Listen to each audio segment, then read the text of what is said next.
My heartiest congratulations to Narendra Modi and the BJP and the NDA on this historic day. To take oath as the Prime Minister for a third successive term, an occurrence that has transpired after 60 years, quite remarkable. I am confident he will provide a stable, secure government for the next 5 years. But in many ways, this historic 2024 mandate has made Prime Minister Modi's job arduous. How does one formulate a policy, shore up one's resolve, promulgate an ordinance, pass an act that will do justice to the faith of 1 billion people that they have bestowed on a man not once, not twice, but for a third successive time? In one pan lies this faith, this intangible that goes beyond data and delivery. What must be laden on the pan opposite? Can faith be balanced with a little bank reform or a promise of a pothole-free national highway or the cleaning of a tributary or clerical easing in setting up a shop or a business or a ceremonial cutting of bureaucratic red tape? One can balance out demand, sure, but how does one balance out faith? The toilets have been made, all 120 million of them. Gas connections supplied, 100 million of them. Health cards distributed, 350 million of them. Micro loans provided, 430 million of them. Homes constructed, 40 million of them. Jobs given, 85 million of them. Bank accounts opened, 600 million of them.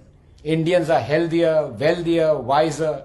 They're traveling faster, cheaper. They're living safer, longer, being defended better. Inequality has decreased. Stock market is at its highest ever.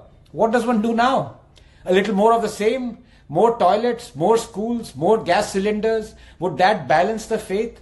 Welfarism is a necessity for a developing country, and so it must be. That said, to commit to welfare and then to realize it is not a difficult decision for any government to make. Every politician is elected on the promise of delivering welfare. But there comes a tipping point, and sooner or later, that point is reached first by those who elect and not by those who are elected. There is only so many toilets to be made, so many taps to be connected, so many bank accounts to be opened. And once they are, the voters need something more than the basic amenities. That time has come. That time has come for Prime Minister Modi to stop discrimination against 1 billion Hindus, discrimination that is legal, social, educational and constitutional. To address this issue later would be too late. Quite possibly, it already is. If Modi's first and second terms were to save Indians, toilets, gas, tap water, loans, bank accounts, health insurance, homes, COVID vaccines, Balakot, the third must be one that saves India. And India cannot be saved if Hindus aren't. The Hindus do not ask for appeasement, they never have. The Hindus do not even mind if people belonging to other religions are appeased. All the Hindus ask for is that the discrimination carried out against them be ebbed, if not stopped altogether. Is that too much to ask? The proverbial Hindu Rashtra, a rhetorical, derisory reference to the dawn of 2014 coined by the left to guilt-trip Indians into believing that they were now living in a fascist state where Muslim rights were being stomped upon by brown-shirted, goose-stepping Hindutva soldiers, has just celebrated its 10th anniversary. 10 years of apathy and inaction, of prejudice, of constitutional and judicial discrimination, not against Muslims, but against Hindus.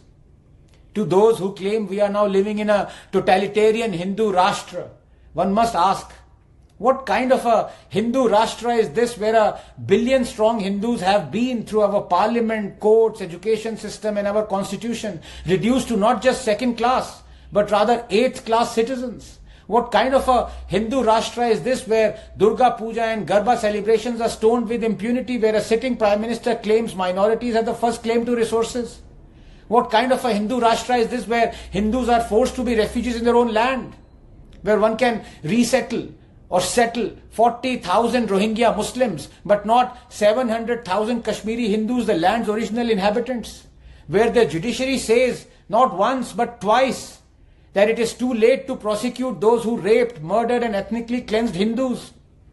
What kind of a Hindu Rashtra is this where Hindu temples are exclusively controlled by the state and Hindus must beg for Waqf land to celebrate their festivals?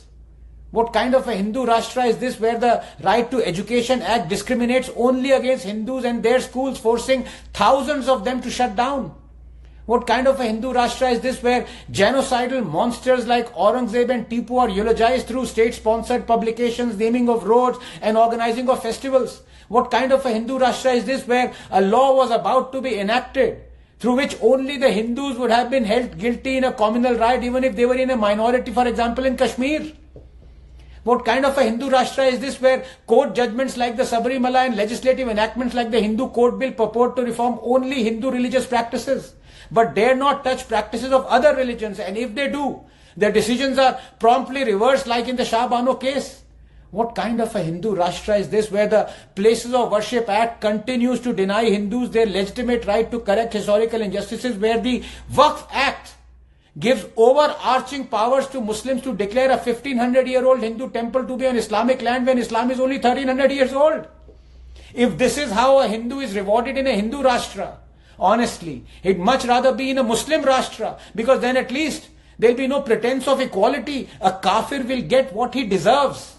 Prime Minister Modi, I'm sorry, but all religions are not the same. Sarv Dharma Sambhav is a Kool-Aid we and a billion others have been forced to gulp down for generations.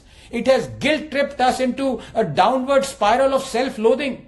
Please understand, for India to survive as a plural, all-accepting land, Hinduism and Hindus must survive. And they will not, as long as we have legislations that discriminate against Hindu temples, Hindu schools, Hindu rights, Hindu refugees and Hindu history.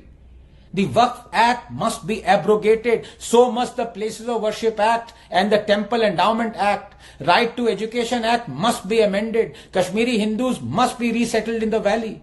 Predictably, there would be millions who would oppose this, for they want discrimination against Hindus to continue. This is the means to an end that their religion demands from them in return for heavenly rewards. They will seed and sprout 1,000 Shaheen Baghs. They will block roads, light up campuses, write column yards here and abroad. Let them.